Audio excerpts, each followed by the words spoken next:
sovereign. What does sovereign means? Sovereign means there is no external influence, free to conduct its own affairs, that is external or internal, either acquire a foreign territory or can cede any part of India. Is no authority above. So India is not dependence or a dominion of any other nation. Means no external influence. There is no external influence, free to conduct its own affairs, that is external and as well as internal. Okay, no authority above it. No authority above it. India is neither dependence nor or dominion of any nation. Okay, India can acquire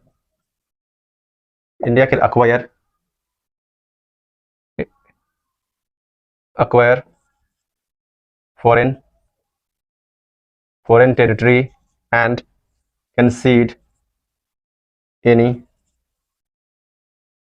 part of territory. We started making our constitution from 9 December 1946. We started making constitution.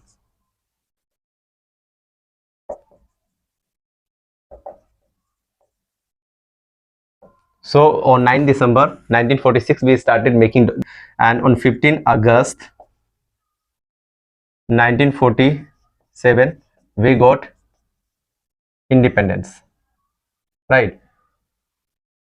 But on 26 January 1950 we enact Constitution of India. Okay, so इस दिन Britishers लोग India छोड़ के भाग गए। तब इसके और इसके बीच from 19 December 1946 till 26 January 1950 there were Government of India Act of 1935, India Independence Act of 1947. So till that, until and unless we have enacted our own constitution, we have to, these two act, Government of India Act 1935 and India Independence Act, it has influence on India. So these two act has been repealed. This two act has been repealed, and Dr. B.R.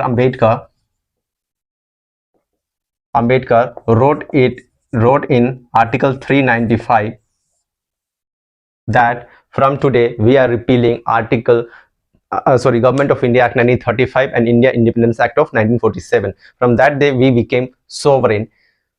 इसलिए हम लोग 26 जनवरी को गणतंत्र दिवस मनाते हैं, Republic day. हम लोग उस दिन मिलिट्री पावर दिखाते हैं, हम लोग ये दिखाते हैं देश को कि हम लोग अपना सोवरेन, इंडिया को अपनी सोवरेनिटी बचाने आती है। Second is socialist. तो socialist, this was added by 42nd Constitutional Amendment Act of 1976. 1976.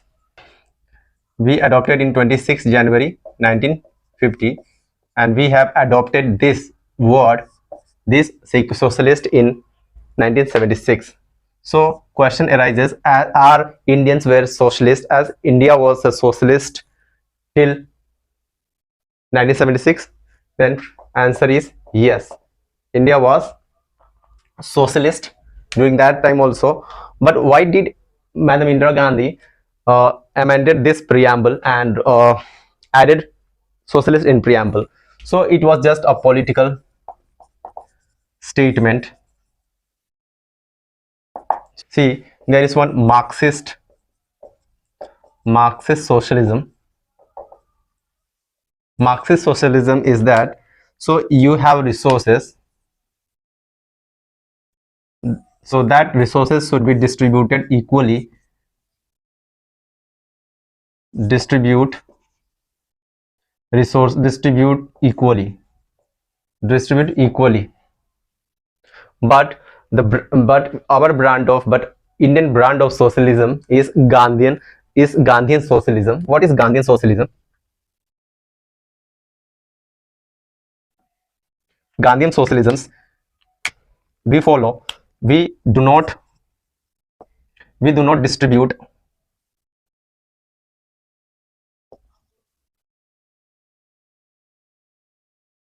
So we do not distribute resources. We do not distribute resources equally, but we provide equal opportunities. But we provide equal opportunities to earn equal resources. So this is the brand of our socialism. So third is secular. So this was also added by 42nd Constitutional Amendment Act of 1976. This was also a merely political statement. There is Western secularism and Indian brand of secularism. Secularism, in which between state and religion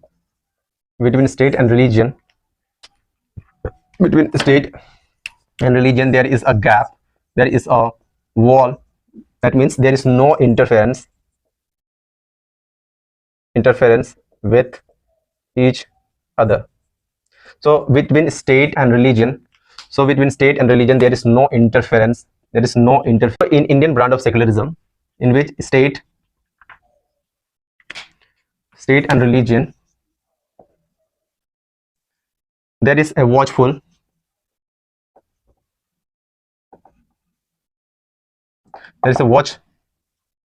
watchful ambivalence. There is a watchful ambivalence.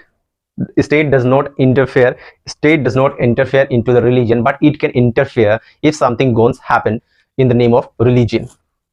So there is Hindu, Muslim, Sikh, Christians. So in India they have equal opportunities, equal status, equal rights.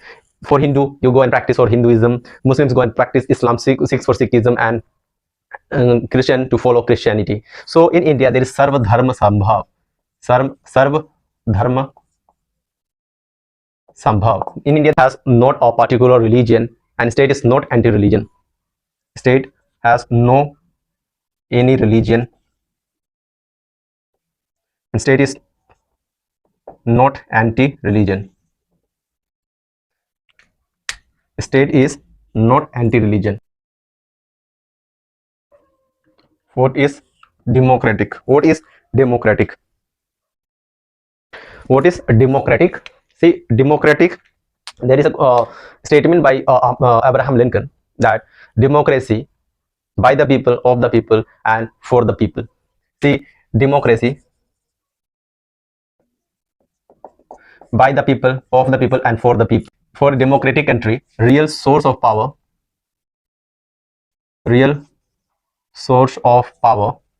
is people of India, is people.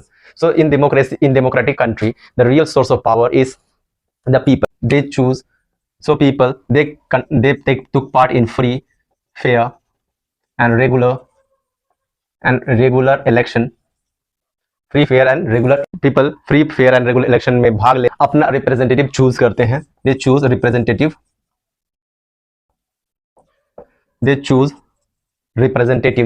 उम्मीदवार चुनते हैं और वो हमारे लिए decision बनाते हैं.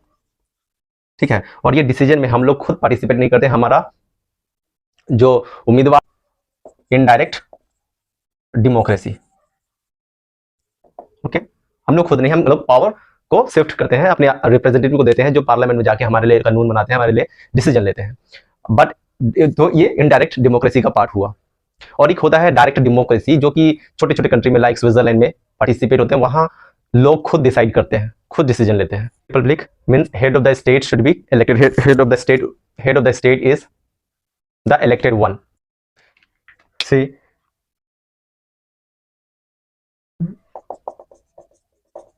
See, in Britain there is republic means head of the state is elected one. Okay, republic means head of the state is should be so elected one, which is elected by the people of India.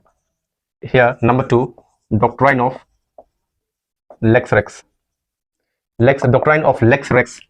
Doctrine of lex rex means law is the king of kings. What does this mean? Doctrine of lex rex means law is the king of kings, means you become as powerful as you may be. अब कितना मर्जी शक्तिशाली हो जाए, चाहे PM CM, चाहे civil servant हो, कितना पावरफुल हो जाए, but they had no power to cross the constitution of India. They had no power to cross the limitation of constitution of limit. Constitution of India limits that no one is above the law. So on the other hand, in England it is a constitutional monarchy.